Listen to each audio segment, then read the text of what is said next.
আসসালামু আলাইকুম সম্মানিত অভিভাবক ও আমার প্রিয় ছাত্রছাত্রী ভাই বোনেরা, আশা করি সকলে ভালো আছেন।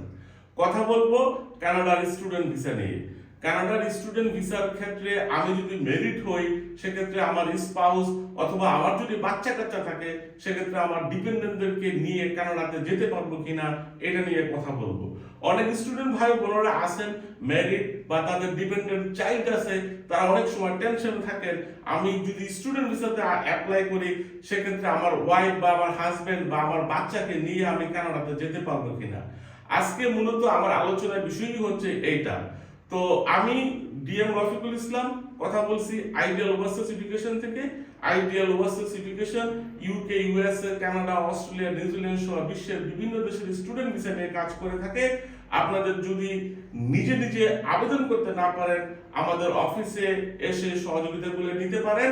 আমাদের অফিসের ডিটেলস এই ভিডিও ডিসক্রিপশন বক্সে দিয়ে দেওয়া থাকবে।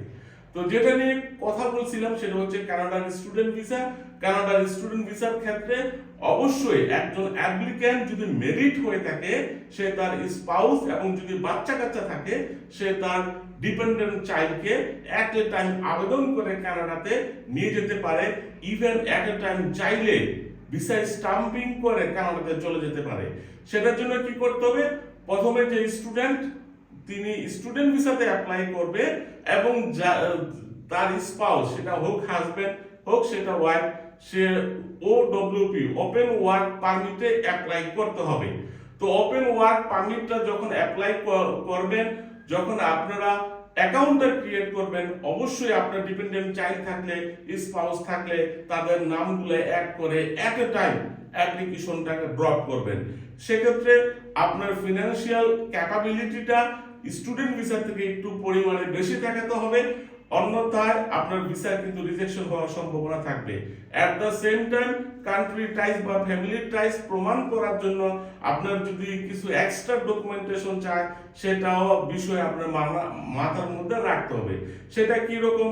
বাংলাদেশের সাথে আপনার ফ্যামিলির পারিবারিক যে সম্পর্ক, কেন আপনি কানাডা থেকে পড়াশোনা শেষ করে ফেরত আসবেন, বাংলাদেশে কি এমন আছে, এই জিনিসটা আপনার লেটার অফ মোটিভেশন বা ডকুমেন্টেশন বা অ্যাসেট ভেরিফিকেশন যেভাবেই বলি না কেন, বিভিন্ন ডকুমেন্টেশনের মাধ্যমে ভিসা অফিসারকে মেসেজ দেওয়ার চেষ্টা করবেন যে আমি পড়াশোনা শেষ করে কানাডা থেকে বাংলাদেশে ফেরত আসবো। কানাডাতে গিয়ে থেকে যাবেন, সিটিজেনশিপ নেবেন, that's the different case. But visa অফিসারকে কখনোই বুঝাতে পারবেন না যে কানাডাতে গিয়ে আপনি স্থায়ীভাবে বসবাস করার চিন্তা ভাবনা করতেছেন। তাই স্টুডেন্ট ভাই বোনেরা, ওরিট হওয়ার কিছু নেই। যারা মেরিট আছেন তারা চাইলে স্টুডেন্ট ভিসার সাথে সাথে তাদের স্পাউসকে, ডিপেন্ডেন্টকে এট এ টাইম আবেদন করে ফ্লাই করতে পারবেন। আগামী 2026 সেপ্টেম্বর সেমিস্টারটি কানাডায় একটা ভিসা দেওয়ার সম্ভাবনা খুবই বেশি। ইদানিং কানাডার ভিসা রেশিওটা বাড়ছে, তাই সময় থাকতে সুযোগগুলো কাজে লাগাতে হবে। আমরা দেখেছি বাংলাদেশি স্টুডেন্ট ভাই বোনেরা যখন কোনো দেশের ভিসা দেয়, সবাই হুমড়ি খেয়ে ওই দেশে গিয়ে আবেদন করে এবং তার কিছুদিন পর দেখা যায় ওই স্পেসিফিক দেশটা বাংলাদেশিদেরকে আর ভিসা দেয় না।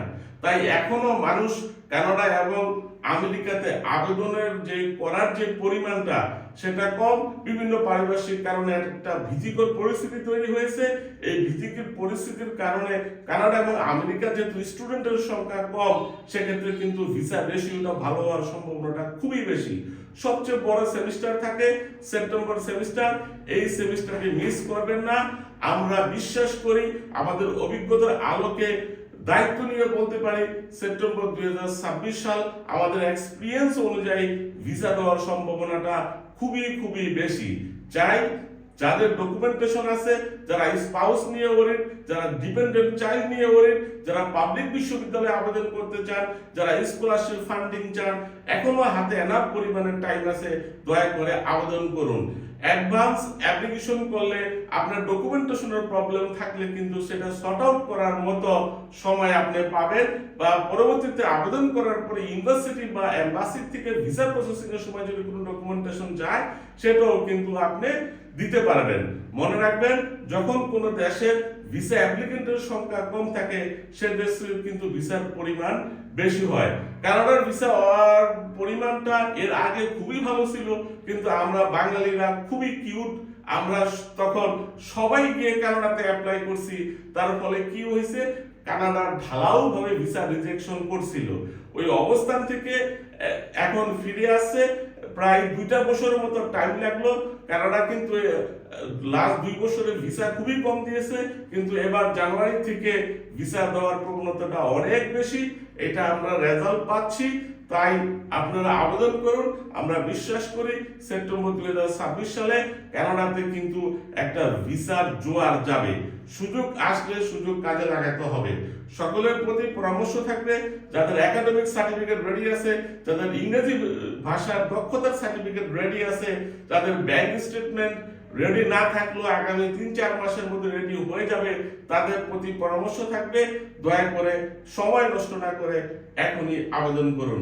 কানাডার ভিসা সংক্রান্ত যে কোনো তথ্যের জন্য আমাদের আইডিয়াল ওভারসিজ এডুকেশনের অফিস ভিজিট করতে পারেন। আমাদের দক্ষ টিম আপনাদের যে কোনো বিষয়ে সহযোগিতা করার জন্য প্রস্তুত। আপনাদের সকলের প্রতি রইল শুভকামনা।